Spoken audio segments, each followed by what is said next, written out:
नमस्कार दोस्तों, DD red के एक और रिएक्शन वीडियो में आप सभी का स्वागत है। मैं हूं आलोक। तो आज जो वीडियो लेकर आए हैं वो डेली स्वैग का वीडियो है और इसका टाइटल है JNK girls adorable appeal to PM Modi goes viral.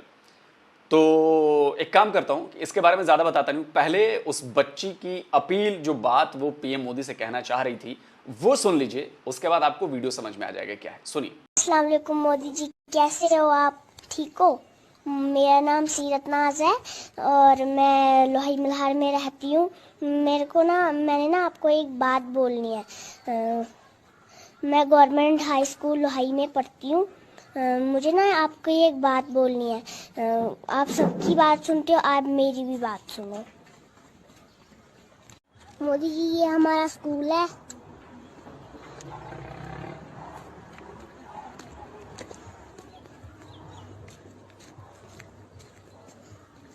ये प्रिंसिपल का ऑफिस है और ये स्टाफ रूम है।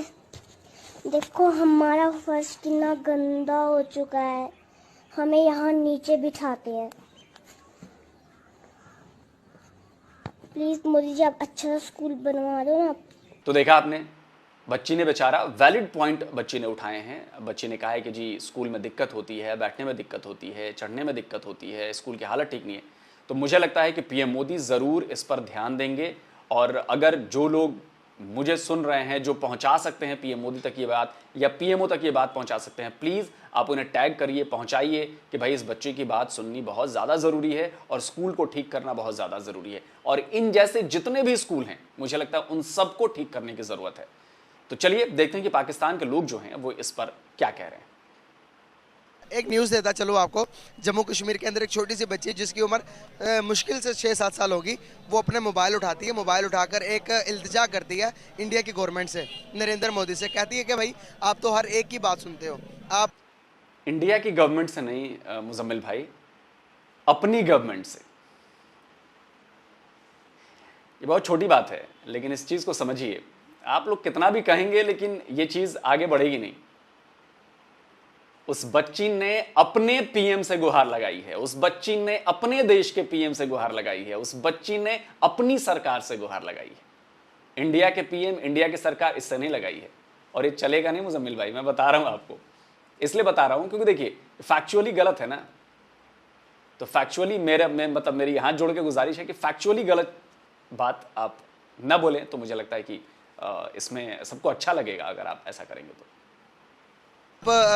मुसलमानों की भी सुनते हो, सिखों की भी, ईसाइयों की भी, हिंदुओं की भी बात सुनते हो। आप मेरी भी इल्तिजा सुनो। हमारा ये स्कूल अनडेवलप है, इसको थोड़ा डेवलप कर दें। अगले दिन ही वो वीडियो वायरल हो जाती है पूरी दुनिया में, पाकिस्तान के अंदर, इंडिया के अंदर, बांग्लादेश के अंदर, जहाँ जहाँ पर लोग समझ सकते हैं वो वीडियो वायरल हो जाती है। और नरेंद्र मोदी की हुकूमत अगले दिन ही ऑर्डर देती थी कि इस स्कूल को डेवलप कर दो, अच्छा फर्निश बना दो।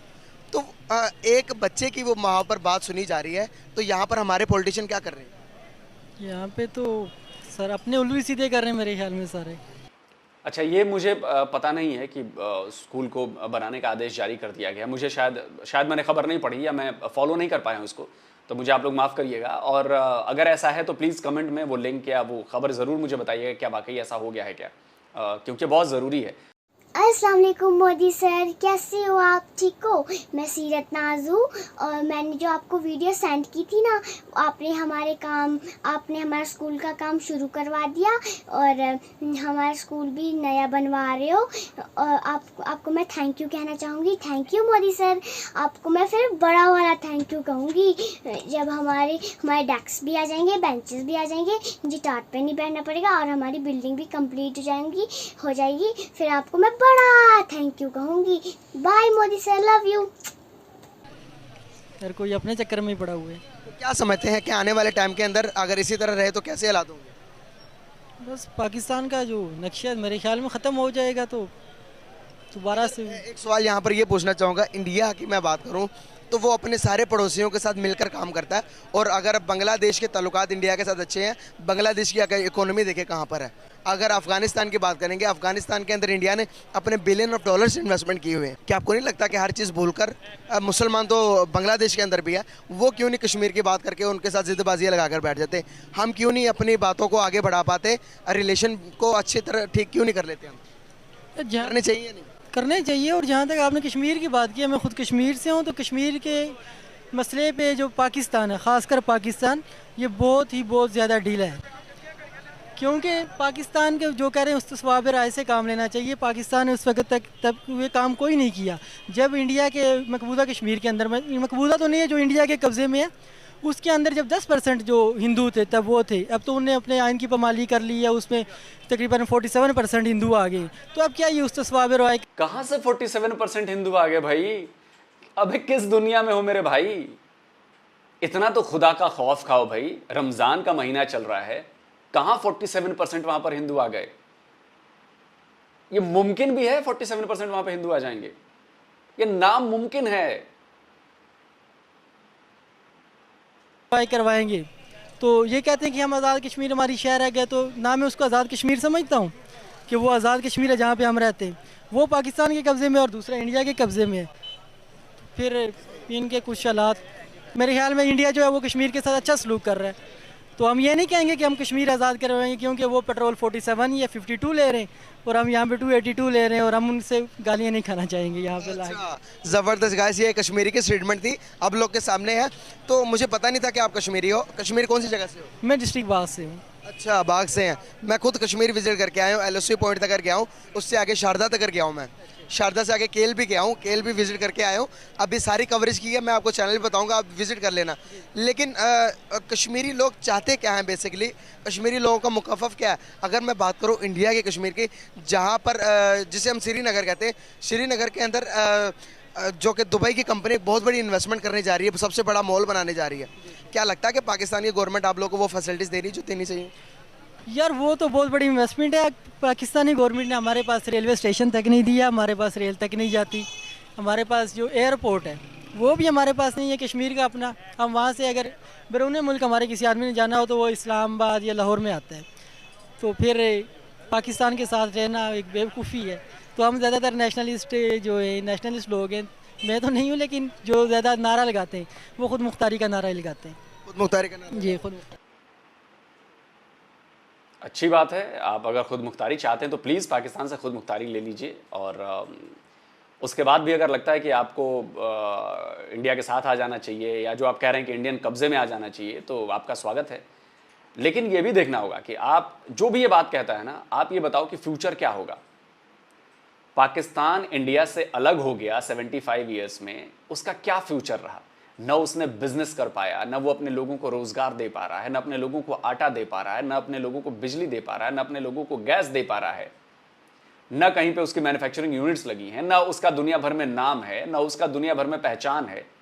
75 ईयर्स में क्या किया? इसलिए ये हुआ क्योंकि आप उस जमीन के टुकड़े से अलग हो गए जो आपको प्रोस्पेरस रखता था।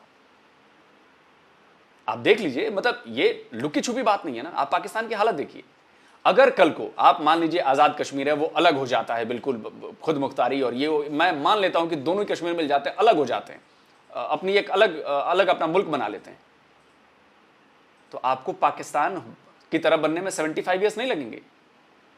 5 साल में आप पाकिस्तान बन जाओगे। पाकिस्तान इन द सेंस कि जो हालत है पाकिस्तान की, ना आपके पास बिजली होगी, ना आपके पास आटा होगा, ना आपके पास रोजगार होगा, ना आपके पास एजुकेशन होगी। तो अगर आप ये चाहते हो कि पाकिस्तान की तरह बनना है तो आपकी मर्जी है सर, शुरुआत कर लीजिए, पाकिस्तानी ऑक्युपाइड जम्मू कश्मीर से ही कर लीजिए भाई। इंडिया वाले पे तो बाद में आएंगे, पहले आप ही करके देख लो। आपसे बिजनेस कौन करेगा? आप बताओ ना। पाकिस्तान के आसपास जितने भी इसके पड़ोसी मुल्क हैं, आप देखो कि किससे उसके रिश्ते ठीक है। अफगानिस्तान, रोज कोई ना कोई वो हमला कर देता है अफगानिस्तान। ईरान पटती नहीं है, इंडिया पटती नहीं है।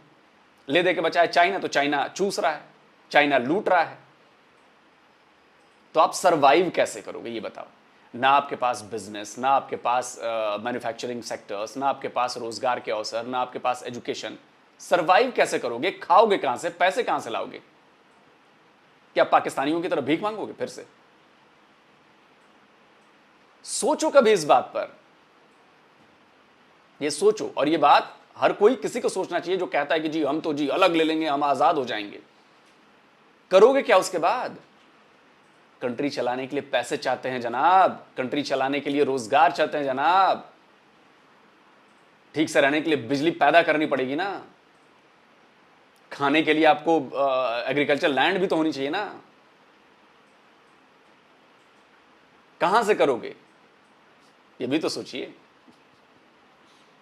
जी खुद पहले कुछ टाइम पहले तो आप कहते थे कि भाई कश्मीर बनेगा पाकिस्तान, लेकिन ये शुरू से मौक़िफ़ था या फिर अभी आगे चेंज हुआ? ये कुछ लोग हैं जो कश्मीर बनेगा पाकिस्तान का नारा लगाते हैं, लेकिन जो ज़्यादातर लोग हैं वो कश्मीर बनेगा खुद मुख्तार का नारा लगाते हैं। आपने पिछले अरसे में 25 मई को हमारे एक लीडर थे यासीन मलिक सक महफूजा कश्मीर के, उनको उम्र कैद की सज़ा भी हुई थी इंडिया में जेल के अंदर। तो उनकी जो पार्टी है उन्होंने हमेशा यही कहा कि कश्मीर बनेगा खुद मुख्तार, तो इंशाल्लाह बनेगा खुद मुख्तार। सही।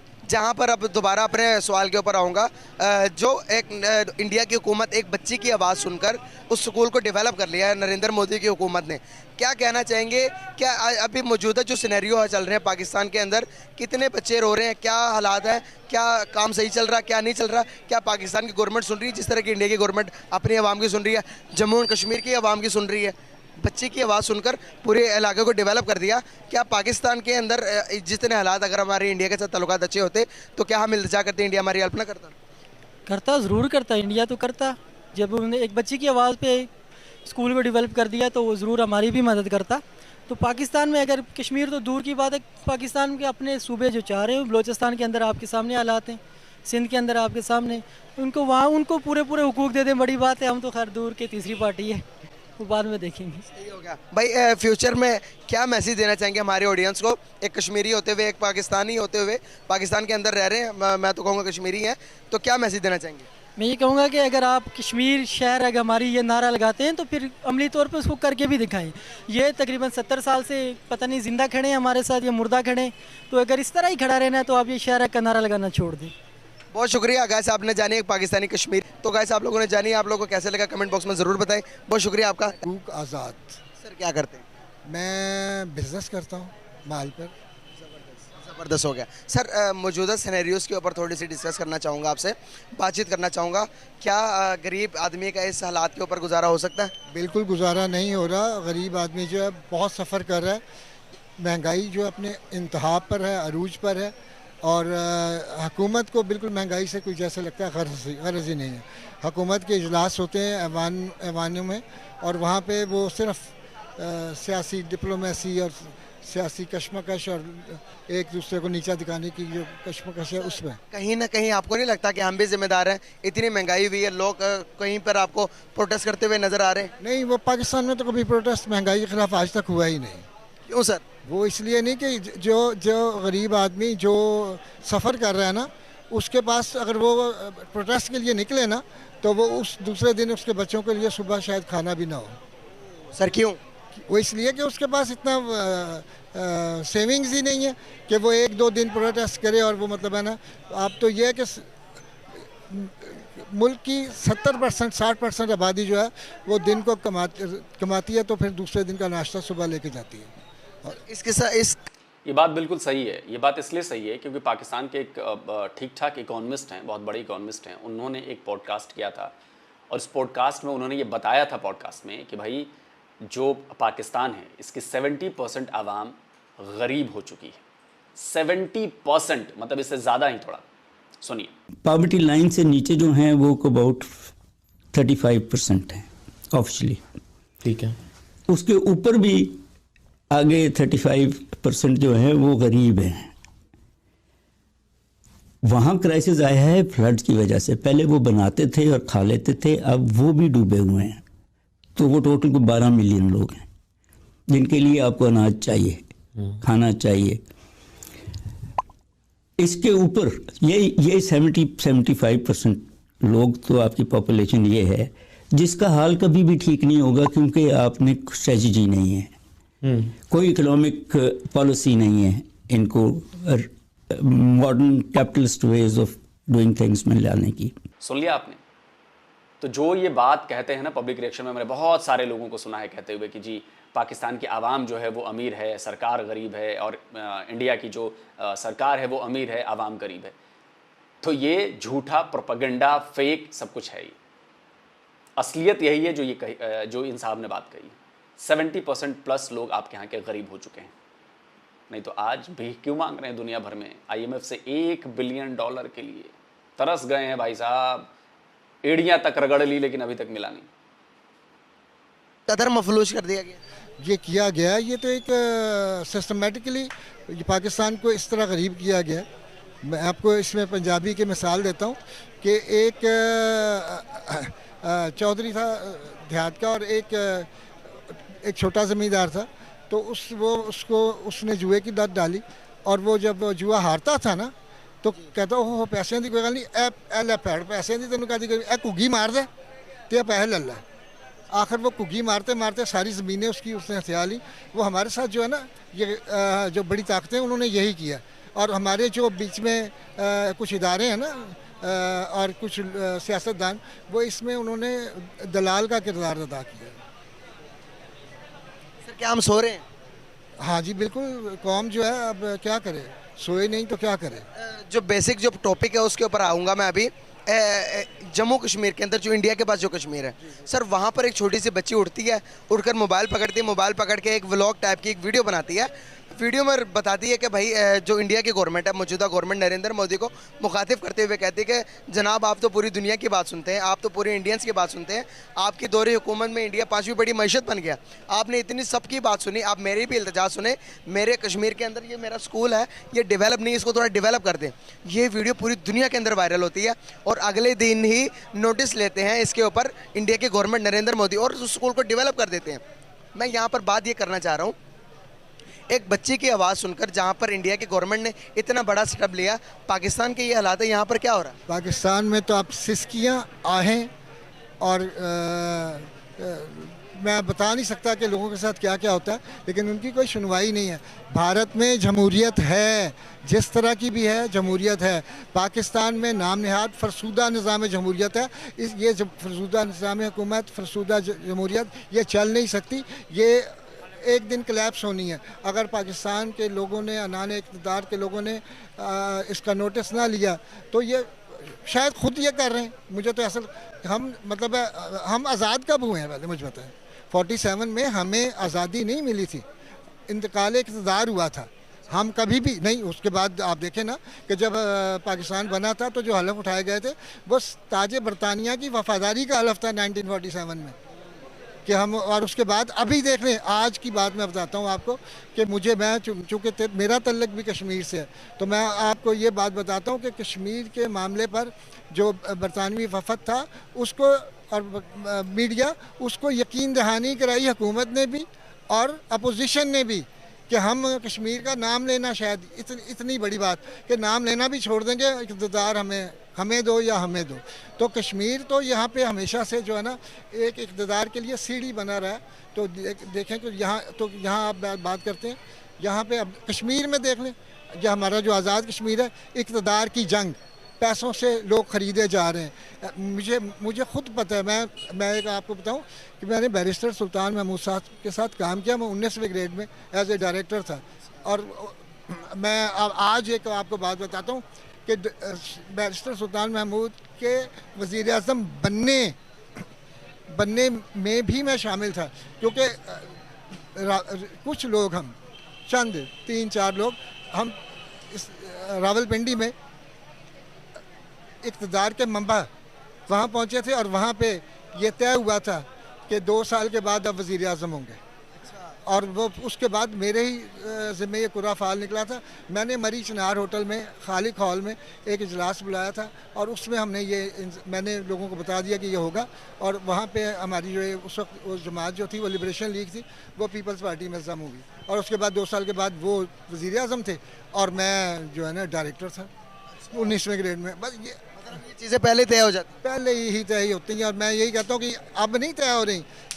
खान लियाकत अली खान के साथ क्या हुआ, बेनज़ीर के साथ क्या हुआ, बाकी लोग अकबर बुकी के साथ क्या हुआ, ये यहाँ पे ये जब तक देखें बड़ी बड़ी हक़ाइक़ से इंकशाफ कर रहे, उठा रहे हैं, पर्दा उठाए जा रहे हैं। मैं डरता नहीं हूँ किसी से, अब उम्र के इस हिस्से में भी हूँ, लेकिन ज़िंदगी में मैं पहले भी नहीं यहाँ पे डरा, कभी भी नहीं, कोई खौफ नहीं।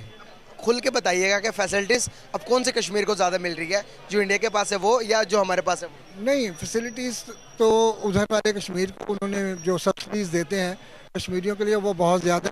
और वहाँ पे देखें ना कम्युनिकेशन, रसूल, ट्रेन तक उन्होंने चला दी है। तो लेकिन वो लोग आज़ादी को फ़ौक़ियत देते हैं, आज़ादी के नाम पे वो लोग अपनी जानें कुर्बान कर रहे हैं।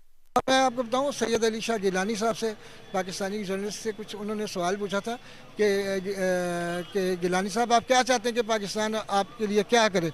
उन्होंने कहा पाकिस्तान हमारे लिए कुछ ना करे, वो ख़ुद अपनी मईशत को बेहतर करे, अपने हालात को बेहतर करे। तो इससे बड़े ये मैं समझता हूँ कि उन्होंने एक बहुत बड़ा मशवरा दिया था। शायद वो ये मुखलसाना मशवरा था या उन्होंने पाकिस्तान पे तंज किया था। बहरहाल वो बहुत बड़ी शख्सियत थे।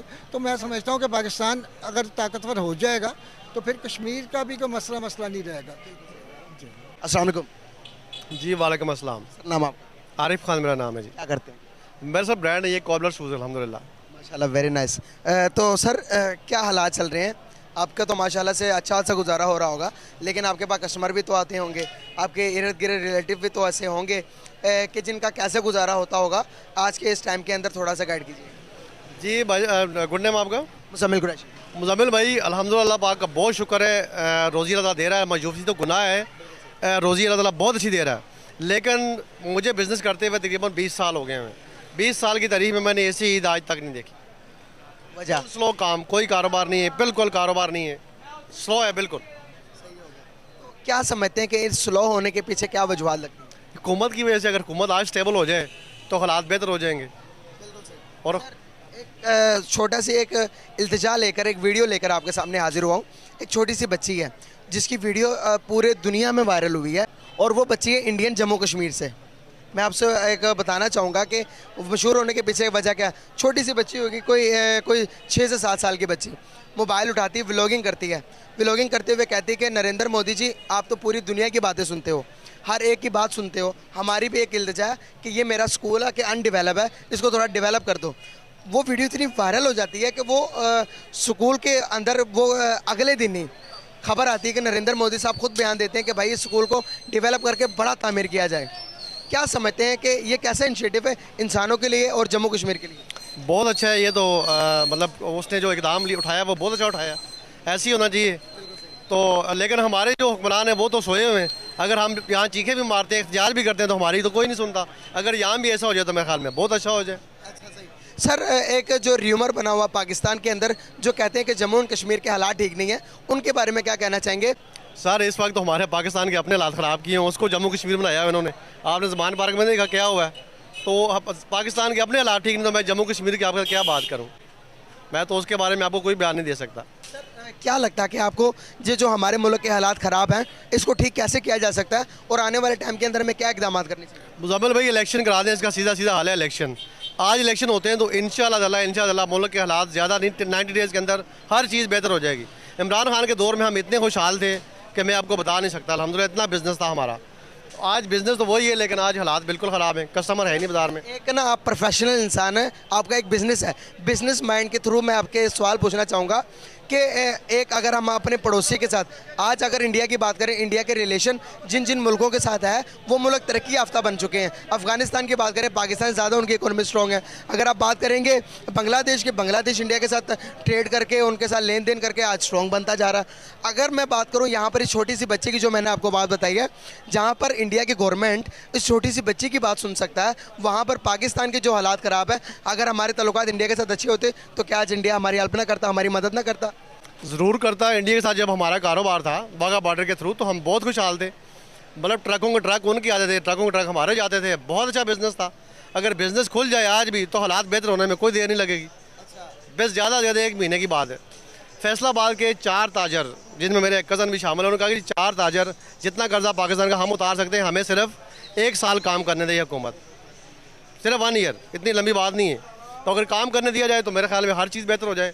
काम करने देते ही नहीं है यहाँ पे, कारोबार करने नहीं देते तो कारोबार होगा कहाँ से, फिर हालात कहाँ से बेहतर होंगे। आपको कोई दुश्वारियाँ पेश आती हैं कारोबार करते हुए? हमें तो बहुत दुश्वारियाँ पेश आती हैं। कभी यहाँ पे पुलिस वाले आ जाते हैं, कभी कोई मैक उठ के आ जाता है। मैं आपको मोबाइल दिखा के दिखाऊँ, मेरे ख्याल में 10 पर्चे थे यहाँ पे हुए माल रोड पे लोगों पे कि जी ये काम नहीं करना, ये काम नहीं करना। उसके बाद कारोबार यहाँ से कहाँ होगा। खोल के कारोबार करने दें, टाइमिंग सेट कर लें।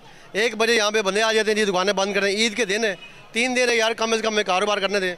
मैं अभी उम्रा करके आई हूँ 3 दिन पहले। सऊदीया में 24 आवर दुकानें खुली हुई हैं, 24 आवर। सिर्फ नमाज के लिए दुकान बंद होती है, बाकी दुकानें खुली होती हैं। यहाँ पे अगर काम करने दिया है तो कारोबार हालात बिल्कुल बेहतर हो जाए।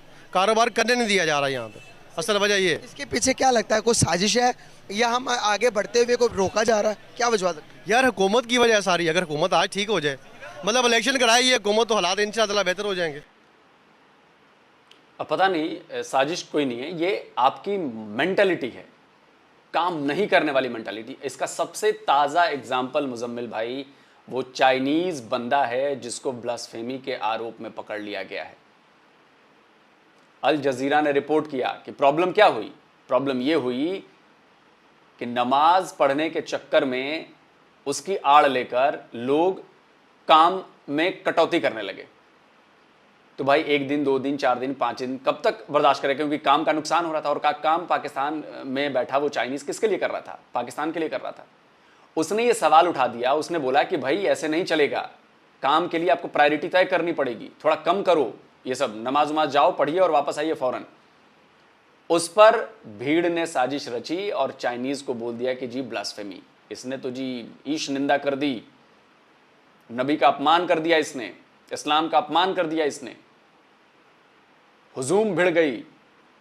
वो तो चूंकि चाइना बहुत पावरफुल है और आपकी सरकार भी जानती है कि चाइना से पंगे लेना क्या है, तो बेचारे को गिरफ्तार किया, नहीं तो उसकी तो लिंचिंग हो जानी थी, जैसे वो श्रीलंका वाले की हुई थी। वो भी यही कह रहा था कि भैया काम करो, काम पर ध्यान दो।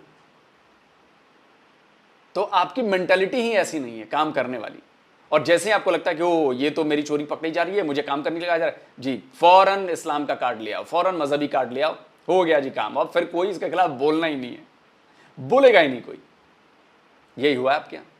तो सबसे बड़ी गलती जो है पाकिस्तान के लोगों की, वो उनका माइंडसेट है कि वो हर जगह अपना मजहब घुसाते हैं, अपने फायदे के लिए अपने मजहब का इस्तेमाल करते हैं, चाहे पाकिस्तान का नुकसान हो जाए, चाहे उनकी कंपनी का नुकसान हो जाए, किसी का भी नुकसान हो जाए। मेरे को तो भैया आराम चाहिए, ये चीज़ है।